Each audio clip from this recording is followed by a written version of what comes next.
Showdown at the state capitol over voting maps. Today, the Republican-controlled assembly passed a redistricting plan that looks a lot like the one Governor Evers proposed, but with changes to the district lines. What we're actually doing is making minuscule changes to ungerrymander the Evers maps. And just hours after they passed that plan, Governor Evers said he'll veto it. Our political reporter Dariel Fair has been at the Capitol all day tracking out those developments, and she has you covered on those changes and what Democrats had to say about the move. Dariel. That's right, guys. The legislation was passed in a 64-32 vote along party lines. Evers has already confirmed he will veto those proposed maps.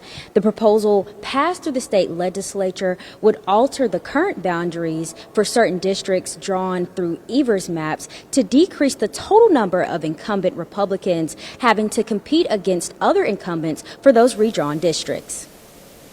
I didn't see a single Democrat disagree with Governor Evers saying it was the best map until today, when they have an ability to put their money where their mouth is, to actually push a button and say, I believe in fair maps drawn by the Democrat governor, or I don't. An analysis conducted by the Marquette University Law School reports under Evers maps, Republicans would have a 53-46 majority in the Assembly and a 17-16 lead in the Senate. Assembly Republicans were struggling to reach an agreement on whether they would act on legislation the Senate voted to pass Tuesday afternoon, amending those legislative districts.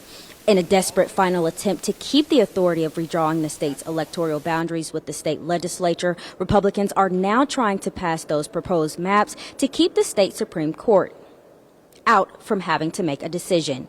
Democrats did not give testimony on the bill while it was on the floor for a vote. Representative Greta Neubauer speaking on behalf of her caucus that the bill was introduced at the 11th hour. We as a caucus have been clear that we're open to engaging with our colleagues on the other side of the aisle on maps. If those conversations are in good faith and are going to produce a fair map, we need public input on anything in front of the legislature. But bringing a bill to the floor in less than 24 hours is not the way to consider a map that will have a lasting impact on our state. Republicans are choosing to take up Evers maps because they would give them a better advantage than other maps submitted to the Wisconsin Supreme Court. The February 1st deadline for the Wisconsin Supreme Court to select and implement one of those proposed maps is approaching next week. With Evers already confirming plans not to sign off on the GOP's bill, it's likely the legislature will have to defer to the court. Live from the Capitol, Dariel Fair, 27 News.